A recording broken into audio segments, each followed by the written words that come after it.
Vadodara live 24/7 માં આપનું સ્વાગત છે। વડોદરા શહેરની વિશ્વવિખ્યાત મહારાજા સયાજીરાવ ગાયકવાડ યુનિવર્સિટીની હેડ ઓફિસ ખાતે ટેકનોલોજીના 3 અલગ-અલગ મુદ્દાઓ પર ટેકનોલોજીના ડીનને આવેદનપત્ર આપી રજૂઆત કરવામાં આવી।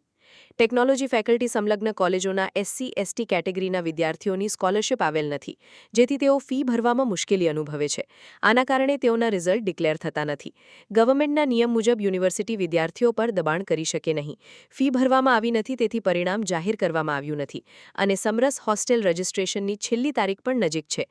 ટેકનોલોજી ફેકલ્ટીની સંલગ્ન SFI કોલેજોમાં હાલની ફીનું માળખું એવું છે કે કુલ ફીના અંદાજે 90% ભાગ કોલેજ ફી તરીકે અને માત્ર 10% ભાગ ટ્યુશન ફી તરીકે લેવામાં આવે છે। MYSY સ્કોલરશિપ યોજનાનો લાભ માત્ર ટ્યુશન ફી પર જ મળતો હોવાથી વિદ્યાર્થીઓને ખૂબ જ ઓછી શિષ્યવૃત્તિ મળે છે।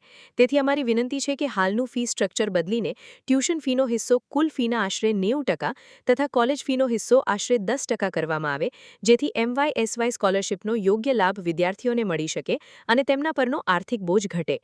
મહારાજા સયાજીરાવ યુનિવર્સિટી એટલે કે MSU તથા ટેકનોલોજી ફેકલ્ટીમાં ગયા શૈક્ષણિક વર્ષથી NEP મુજબ D10 પોલિસીમાં રાહત આપવામાં આવી હતી, જેના કારણે ગોલ્ડન AT/KT ધરાવતા અનેક વિદ્યાર્થીઓને તેમનું શૈક્ષણિક વર્ષ બગાડ્યા વિના આગામી સેમેસ્ટર વર્ષમાં અભ્યાસ ચાલુ રાખવાની તક આપવામાં આવી હતી।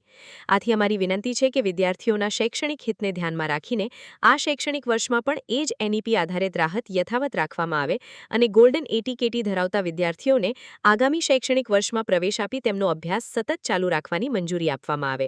ફેકલ્ટીના જે સેલ્ફ ફાઇનાન્સના જે વિદ્યાર્થીઓ છે એ લોકોની ટ્યુશન ફી જે 10% છે માત્ર એ 10%થી વધારીને 90% કરવામાં આવે, કારણ કે MYSYના જે વિદ્યાર્થીઓ છે એ લોકોને ગવર્મેન્ટ દ્વારા 50% જે ફી હોય છે સ્કોલરશિપ રૂપે પાછી આપવામાં આવે છે, પરંતુ યુનિવર્સિટીએ 10% ટ્યુશન ફી રાખી છે, જેથી એ લોકોને 5 થી 10 હજાર રૂપિયા જ એ લોકોને સ્કોલરશિપ મળે છે, જે સ્કોલરશિપ એમને મળવી જોઈએ 40 થી 50 હજાર રૂપિયા। ત્યારબાદ જે TFWSના વિદ્યાર્થીઓ છે, TFWSના જે વિદ્યાર્થીઓ છે એ લોકોને જે એવા વિદ્યાર્થીઓ છે એ લોકો ગરીબ છે અને ગુજરાતમાં જે ટોપ કક્ષાના જે મતલબ એ લોકો એજ્યુકેશનના રીતે છે એ લોકોનું અહીંયા એડમિશન થયું છે યુનિવર્સિટીમાં। તો હવે TFWSનો એ લોકોને લાભ મળવા હોવા છતાં એ લોકોને માત્ર 10% ફી માફ થાય છે, જ્યારે એ લોકોની ફી જે ટ્યુશન ફી છે 90% આગળ જો કરવામાં આવે એ લોકોને 90% ટ્યુશન ફી માફ થાય અને એ લોકોને 90,000 થી 80,000 રૂપિયા એ લોકોના દર વર્ષે બચે અને 10 થી 15,000 રૂપિયા જ ભરવા પડે।